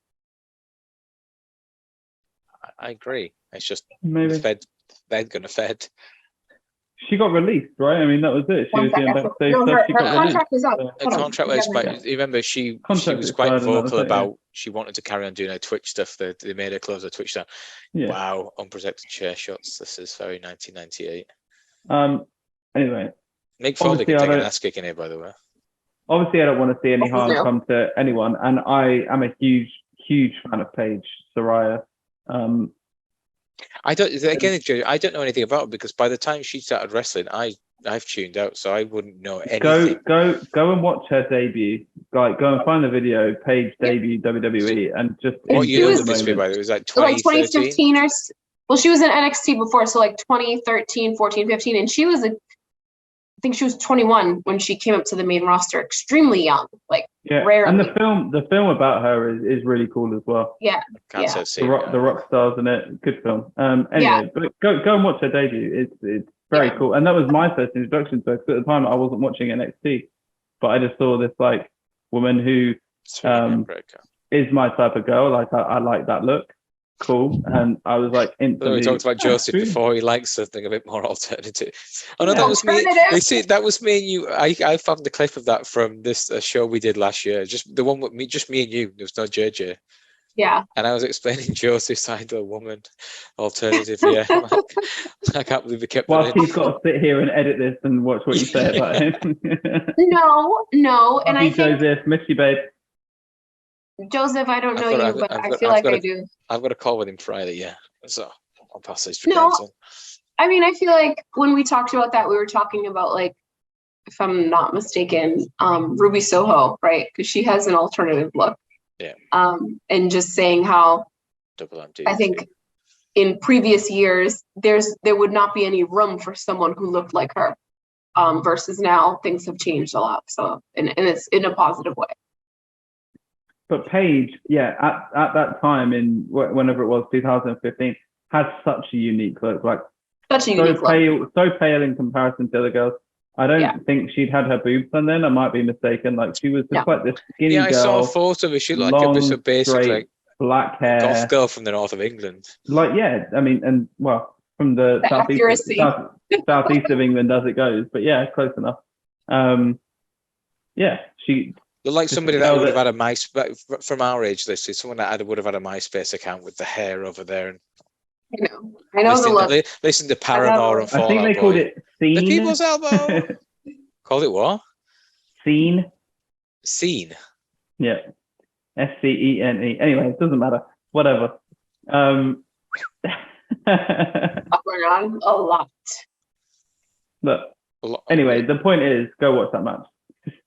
Watch it. It's a great debut. It's a great debut. I remember actually Adam Cleary, who's a really funny guy. I was actually he's gonna come and do some stuff for Unibet before COVID kicked in. He said one of the best lines about Alexa Bliss and the Fiend, going, "Hey, he's not the first person to get taken in by a girl with Doc Martens and very heavy eyeliner. We've all been there, pal. All been there. We all go through a phase." But I digress. I'm still there. Yeah, because Nicole is like the complete opposite of anything. I actually had a dream about you and Nicole last night. We can make it come true, baby. Let's chat after. Literally. we were all at the border queue in Spain with our kids waiting to get across the border. That's it. Okay, that sounds better. I remember thinking, JJ, why are you in Spain? I said it was cheaper. Like, it's just the ball of having to go across with the kids every day. But yeah, it was weird. Nicole was looking as flawless as ever. Standard. Cool. You look quite bedraggled. Every day. Every day he's punching. How do you manage? How do you manage, John? How? What, with kids or having a really hot wife? No, the hot wife. I'm like, where you go? How do you manage, John? I've certain tricks to keep her happy. Oh wow, The Rock's pinned the Undertaker. Wow, that's a sign of a big push. That. Holy shit. That's again around this time to pin the Undertaker clean. The only people who've done that in '98 at this time was Stone Cold. No one else. So that's how highly they regarded The Rock at this time. But like I said, this was building towards the Survivor Series tournament, and they knew The Rock was the guy. Can I ask you a question here? You may. Okay. So obviously, I was watching wrestling at this time. Show's over, so I'll press something. I think as they closed the show. Great show, though. Really good episode of Raw. So really good episode of Raw, right? So I was watching wrestling at this time. I think we all took a little break. Around We've all had several, yeah. Right, around the invasion or a little bit after. And then when I came back in 2004, The Rock was gone. Right. Not The Rock. So I did it for The Rock. So we know The Rock was on his way out like 2002 because he made the Scorpion King, whatever. And then 2003, I think, correct me if I'm wrong, that was when he had his match with Hogan. He had the match with Hogan at WrestleMania 18 in 2002. Yeah. He ended up losing the title to Brock Lesnar at SummerSlam 2002 and then was gone for 6 months. Yeah, exactly. So please excuse me while I ask, what was it for? Just playing devil's advocate here, because I love The Rock. I'm not attacking. It's just like he was in and out of the business. Like, because I look at somebody like a John Cena who was around for, significantly longer. And now he's, been gone a couple of years. I saw something the other day saying that 2022 is going to be his first year in the business without a match. Right. Yeah. The Rock had a lot of those years without a match. So what do you guys feel, or what do you think on that? I mean, he dipped in and out kind of, but when he came back in 2002, again, he did the thing he got Brock over, lost him clean at SummerSlam. He lost to Goldberg, didn't he, at Backlash 2003, and then was gone until WrestleMania 20, where it was the Rock and Sock connection against Evolution. That was only one match. And then he did nothing until, I don't know when he came back and did stuff with Cena. I was gone by then. But then he buried Cena. Buried Eric Rowan in 5 seconds at WrestleMania. Eric Rowan's a big ginger guy, right? Eric Bradbeard, yeah. Right. What did he do with him? Sorry. Nothing. Well, yeah. So there was a moment where he came out. I don't remember the ins and outs of it, but he came out to do like a promo at WrestleMania, Right. and then like the Wyatt family came out, and then he basically squashed them and beat Eric Rowan in a 5-second squash match at WrestleMania. Nice. Yeah. Yeah. So I mean, the Rock went off to film Scorpion King. I think he did the cameo in The Mummy Returns in after WrestleMania 17. He was gone for like 5-6 months, or for 4 or 5 months, and then he came back for the Invasion stuff, didn't he, in the summer? And then he's gone after SummerSlam, but he was pretty much checked out by 2002, more or less. Do you think that is like a regret? Because like obviously it was like Rock, Austin, Triple H, and Mankind were, you know, that foursome at that time. Like, he says, I mean, Triple H did an interview with Ariel Helwani the other week, and he says him and The Rock both regret not having a match with each other at WrestleMania, that one big, which it should have happened in 2000, right? No, they can't. But they were supposed to have a match apparently for like 3-4 years ago. That was going to be like Triple H's retirement match. Yeah. And The Rock's schedule. You know, The Rock's earning a lot of money in Hollywood. Yes, he's a huge star.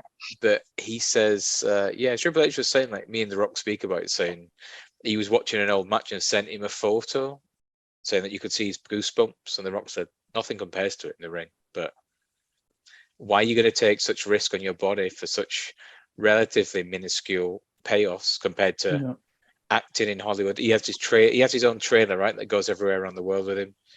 Right. He has his own trailer which has his own gym in with him. He gets looked after all day, every day. Go on that money. Right, absolutely. It's just I think I mentioned it on the show before, but it's crazy to think that AJ Styles has had a longer run in WWE, WWF than The Rock has. Yeah. People forget, like, WWE history, right? Kurt Angle's in TNA for 10 years. He's in the WWE for 6.5 years. Crazy talk. Personally, just JJ, I don't know how much you've watched or haven't watched of Kurt Angle's time in TNA. That was his better career. Yeah. I watched the first couple of years, and then again, by 2008, I checked out. Oh, just check out. Check out. It was after that. It was after Nigel became champion, I think, and then that was kind of me done. But Raw aside, that was a very good show. Yes, it was. Sorry. Very clever. But we're allowed to go off on tangents. It's fine. JJ, would you that? I'd say that flew by. Yeah, flew by. Should we carry on with the theme of '98? Yeah. I mean, we asked on our Twitter page who wanted to see this. It was a unanimous decision, right? For the Attitude Era. All 7 votes in favor of the Attitude Era. I was actually just looking through the Mainly Wrestling channel, and the biggest numbers that we've got are from our NWA flashbacks. Like, numbers. But you guys got sick of watching that good old stuff from the Mid-Atlantic days. Oh my god! It's not that I'm sick of it. We didn't watch a lot of stuff like sequentially, so I think it was just like hard to get into. It's perfect time now because we're building the Starcade around this time. I was going to say, I think at some point what we should do, and maybe this would be the time to do it, is to do like a full Starcade pay-per-view, but broken up into like 3 parts. Okay, we can do that. Cool. 90. A 3-hour pay-per-view. Or we can watch the second half of Starcade 87, where it's got Arn and Tully against the Road Warriors, Dusty against Lex Luger, Flair against Ronnie Garvin. Yes, Lissy. Thank you. Thank you, sir. So as we know, and very excited for, in my hometown, the great city of Boston, the city of champions. Massachusetts. Survivor Series is coming up. Survivor Series is coming up, and I didn't know that. Okay. And Survivor Series, War Games. So I feel like that's a great idea. Do you want to watch some old 5-on-5 teams of 5s try to survive matches, or do you want to watch some old War Games? I think old War Games would be cool. Can we watch the best War Games of all time, right? 1987. And maybe just mix in like the original Survivor Series matches, because I feel like you can only do, especially like in our era, right? You can only do the WCW team versus WWF at the time team for so long, and then it went to the brands, right? The not WWF, the Raw versus SmackDown, ECW, whatever. For no good reason. Yeah, exactly. Like whatever combinations they had. But like, even like when we were little, like they had like the, Hulk Hogan always had his team, and then whatever was like the bigger heel at the time. And they're also funny names, right? Like the Rude Rejects or Roddy Piper's Army. Yes. Like versus like the Hulkamaniacs against the Hulkamaniacs, the Ravishing ones. Maniacs, the whatever it was. Or like I remember, especially like when we were young, they did like the US Team USA. Like I think Lex Luger had a team versus Taker had like the weird flag on his coat. They would always find a way to do like a USA versus like the foreign team type of vibe. Yeah. So I would love for us to go back and watch maybe some of the very, very, very vintage Survivor Series or even the War Games be cool. JJ, do you want me to be in charge of the poll this time? See if we can get a few more numbers. You poll yourself like crazy, buddy. Whatever you want to do. Hey now. Not poll yourself. That's Michael from Saskatchewan on YouTube. Is that where he's from? I don't know. I just made someone. That sounded funny. He's from Miami. Fucking hell. I mean, he wasn't a month ago, but now he is. Hey, when you're wearing those, what word did he use? I can't remember what he said now. Ritz or whatever. I used the word hates, but yeah, he's struggling to concentrate because Lissy's just too magnificent. Evidently. Clearly. I do my best, guys. That's all I can.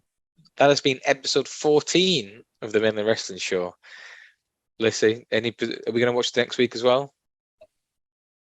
Any preference? Should we just leave it to the polls? Should we start Survivor Series season early? Why don't we just ask Michael? Because I'd be worried what Michael would ask. What does everybody want? And I'm out. No, I've been Jack. She's been John. He's been Lissy. Wait, what? Pronouns aside. Been Lissy? He wishes. He's been Lissied. Ta-ra for now. Ta-ta for now. Bye.